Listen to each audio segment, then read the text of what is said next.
Let's look at 5 prospects who could follow the Vikings at pick 23.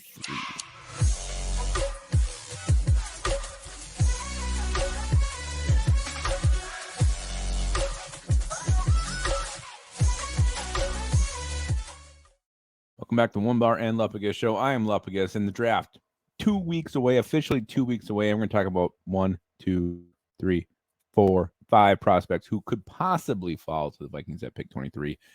Before we do, be sure to subscribe to the channel, like the vids. And don't forget to leave some comments for us. We'd love to hear what you guys think. We are just over 9,100 subscribers, on our way to 92, hopefully be at 9,500 after this month. All right. Prospects who could follow the Vikings at pick 23. And, you look at some of these names, you think, there's no way in hell this guy could fall. You know what? It happens every single year. Prospects fall, whether it may be no fault of their own doing.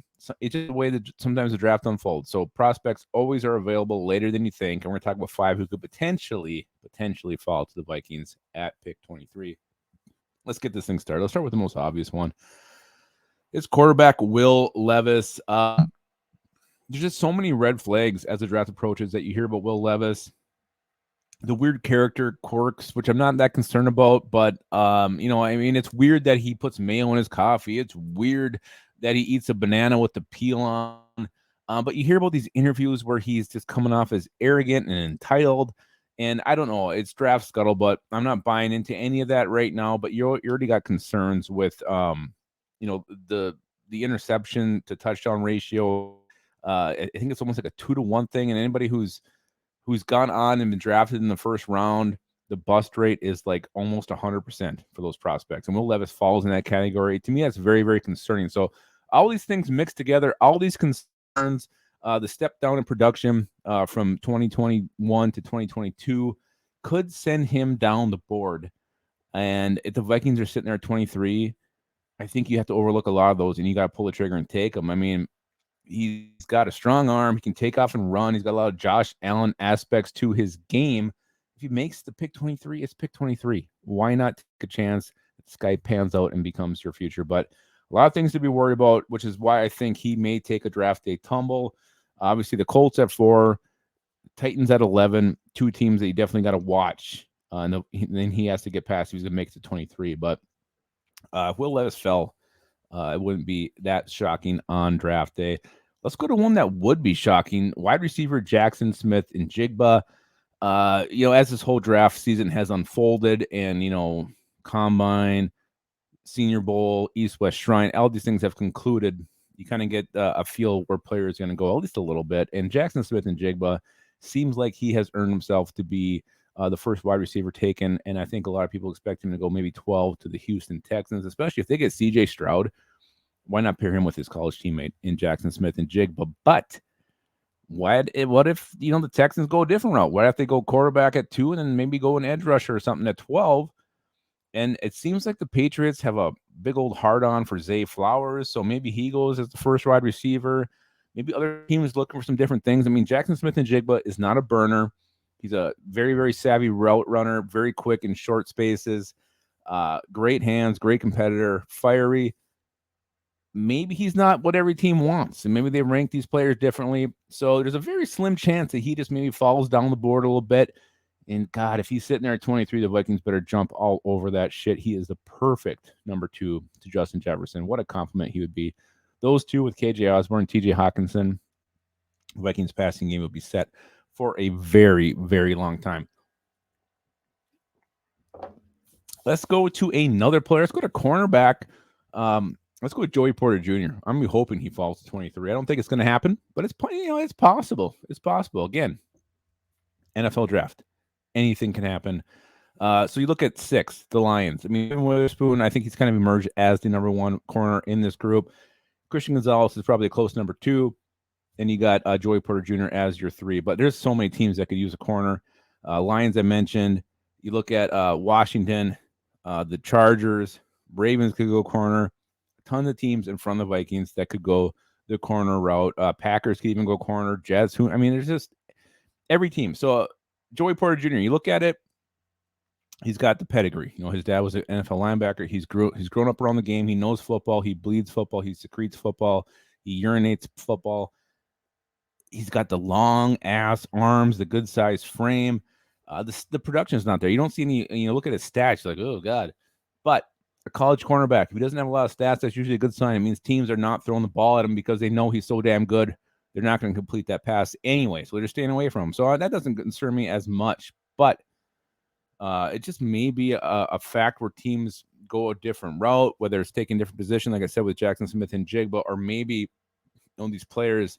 You got Witherspoon, you got Gonzalez, you got Deontay Banks, who's a fast riser right now.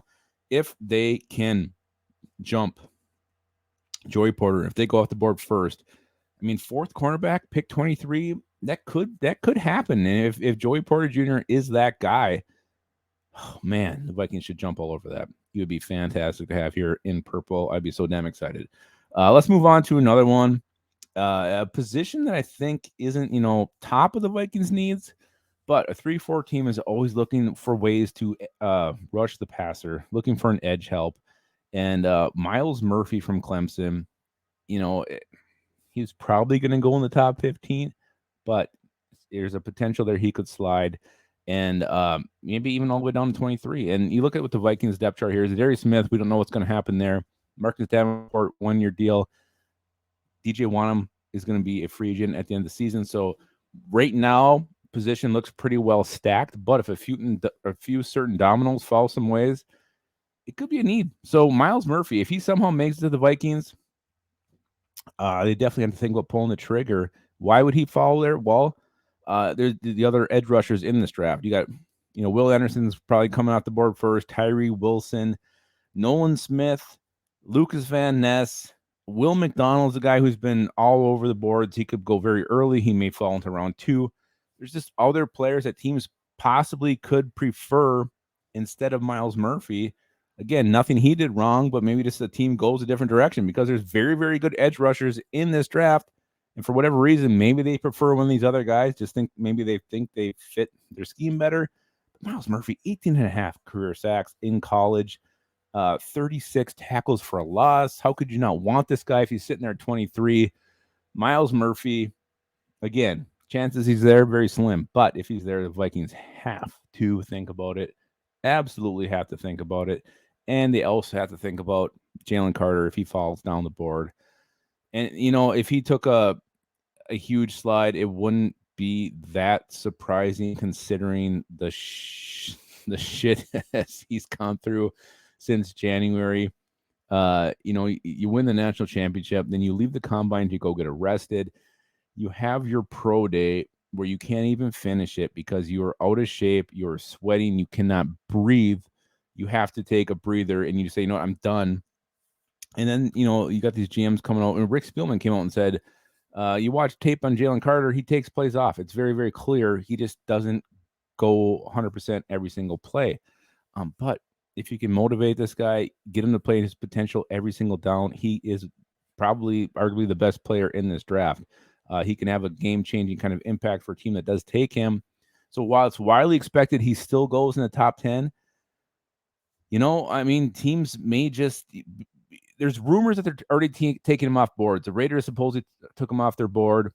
There's other teams that could potentially do that. So if that is true and teams start doing that, and if teams start passing on him, it could have like a draft day effect, or everybody's passing on Bo Callahan. And, one team passes, like, why are they passing on Jalen Carter? We should pass on Jalen Carter. Maybe it trickles down and he's there at 23. I don't know. But the year the Vikings got Sharif Floyd, he was supposed to be like a top 5 pick. He made it down to the 20s. So it has happened before. There's precedence for this. So maybe it happens again with Jalen Carter from Georgia. We'll see. But that's it. Those are the 5 guys I have who could potentially fall to the Vikings at pick 23. Do I think anybody's actually going to get there? I don't know, but I hope. I'll be hoping. I mean, there's nothing better to watch the draft, and you got a certain prospect in mind. You're watching him, and you're hoping, and you're praying that he keeps getting by this team, getting by that team, and he gets closer and closer to the Vikings pick. So that's why the draft is amazing. That's why the draft is the best damn time of the year. I cannot wait. I cannot wait for probably post. It'll be 13 days till the draft. So cannot wait to see that. Cannot wait for the draft. Let me know in the comments. Do you guys think any of these guys actually have a chance to fall to 23? Anybody else you think could potentially fall? Again, we want to hear what you think. Don't forget to subscribe, like, and remember to keep your skull in your hole.